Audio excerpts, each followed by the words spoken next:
Hey guys, so somebody made a comment a while back about negative thoughts and uh, how do you keep them from derailing you and all that stuff for your manifestation. And this channel is my personal philosophy. I'm not a teacher, and I'm not sure that the things that I do or my opinions on these things are necessarily something that applies to most other people. So you kind of have to watch this stuff at your own risk and decide if you think you're like me or if it makes any sense to you, because what I'm about to say might not be a good thing for a lot of people, for all I know. But I'm going to tell you this. I take my negative thoughts seriously. I really feel that my one problem, the biggest overall thing in my life that kind of ties into, it's just sort of like a core self-concept thing. One thing that over and over again, I have berated myself, I've just said, I know better than this, is when I don't trust myself, when I don't take myself seriously, when I put aside what I think to adopt what somebody else thinks, or I take somebody else's explanation that directly contradicts my own take on something seriously, and I put myself aside. That's been the source of my biggest mistakes, because I find that I think most people, if they just kind of clear their minds and just sort of listen to their gut, really know the right thing to do most of the time for any given situation. They really know what's right for them. From a gut level, I think most of the time you can connect to that and know what's right. And that's not easy for everybody, but for me it is. And so if I have a negative thought about something, I take it seriously. I just made a video a few days ago about my own sort of, I don't know if it's a mental block, but a limit that I put on myself when it comes to my business. I was talking about how, I've sort of came up with this idea that I was at a limit essentially for the business that I run, and how I hadn't really opened my mind to the fact that I could probably make it bigger. I could probably learn more, I could probably handle it. I've told myself, well, that's outside of my capability, or that's too much for me. And you know what? The thing is, I don't regret doing that, because I take the things that I do seriously. If I was thinking that, there was a good reason for that. You know what I mean? It was not right for me at any point in the past 5 years.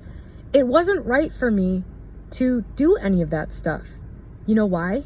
Because for the last 5 years, and this is the exact time frame I was saying, my business kind of maxed out 5 years ago, and that's where it stopped in my mind. I had a lot of other shit that needed attention. I had a lot of things I needed to do over the last 5 years in other areas of my life. There were things about my perception of myself, my value, and the resulting experiences that I was having in 3D that needed my full undivided attention. And if I were becoming Elon Musk over the last 5 years, I don't see how those things would have been addressed and fixed, and the rest of my life gotten on track. I was in a different relationship back then. I was at a much different physical state back then. I had not uncovered some monumental things that were running my life behind the scenes on autopilot. Those things hadn't come to light. There were experiences I had to have in the meantime that if I were working all the time, or, into a business the way I was, it wasn't the right time for that. So is it a problem that, whatever the thing that is sort of, there's the 3D avatar, and then there's the higher self, and everything's kind of working together to create this whole thing. Who am I to say, well, God, I just should have busted through all that. If I just didn't have so many limiting beliefs, then I would be Elon Musk by now. No, dude, it doesn't work like that for me. If I have stop here, this is a limit, there's a reason that I think that. And if you listen to enough other outside forces, if I had listened to other people, I might have made very different decisions about what I was going to do with myself. Maybe I would have listened to somebody telling me that I needed to do more with my business at that time, and my life would be in a very different place right now than it is. You know, I think I'm succeeding in making my point here. That if you have a negative thought about something, I think it's, you know, it's wise to look at it, step back from it, take the emotions out of it, and look at it. What's it telling you? Does it have a valuable piece of information for you from yourself? Like, I mean, there's this idea of toxic positivity. I think that's kind of where that goes. Like, you know, you have to get to a point, and no one can do this for you. You have to get to a point where you can discern between what's real and what's not. You can discern between what's just, you know, a shitty thing that you're thinking and what's something that also could be, you know, could be the exact same thought, but something that's valuable for you. Like, you know, for me, maybe I don't have what it takes to continue to grow this business. That could be a very limiting thing, or that could be a true thing. Hey, you know, listen, you've done what you can. You need to stop now and start addressing other crap. And eventually something will happen. The world will keep spinning, and you will come to a point where you go, oh, hey, you know what? I thought that 5 years ago, but now I'm not so sure it's true anymore.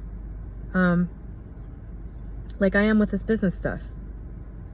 You know what I mean? It's all worked out perfectly. And so if you have a negative thought or a negative emotion or something about your manifestation, I would step back and look at it and see if there's any value or anything in there that you need to understand or whatever. This idea that you just ignore everything. You know, lots of people, I think, are trying to manifest things that are way outside of what they can handle. There are a lot of people that are manifesting things that they don't truly want. It's what somebody else thinks they should be doing. It's what they feel that they need to get in order to gratify some ego thing, when really they don't actually want that. You know, I think a lot of people really don't want to live their lives based off the ego, and it's just kind of like an underlying thing that's there. They don't want to be doing these things. You know, there's a lot of like inner conflict that comes with everything, with existence. And so I think this whole thing is just a grand, you know, step-by-step process to get to the point where those inner conflicts are resolved, and you know who you are, you know what you want, you have faith, you're good where you are. You know, that's I think sort of the end game. And to get there, I think you have to get to know yourself, and you have to start to trust your gut about things. And I don't mean like your premonitions. I mean like if something is making you feel just not right, you should pay attention to that always. And sometimes those feelings can be very faint, but you can get good at detecting them. So to answer that question, you know, if I have negative thoughts about something that I otherwise feel confident about, that I think I'm ready for, then I just go, oh, it's going to happen. Just forget it. Just stop thinking that. But I mean, if there's a nagging thought, a nagging thing, I don't put those aside. And there have been a few times where I've had a recurring thought that I think you could consider to be you know, like you could look at it and say you're just being negative, or you know, and I would put it aside, usually with people, usually with like a person that I wanted to be with, who I, you know, really like suspected was not decent, or like, you know, just something like about a person.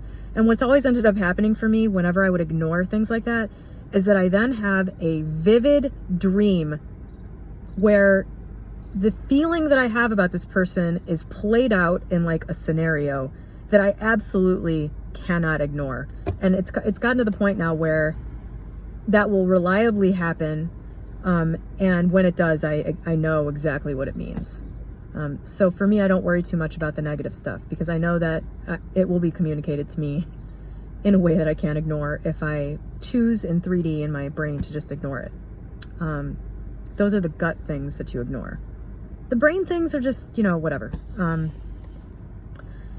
There's, you know, it's just mind chatter a lot of the time, but you should make it a priority to get good at knowing the difference between those two things if you know, want life to become a lot simpler. That's my answer to that. I hope that helps somebody Have a great day.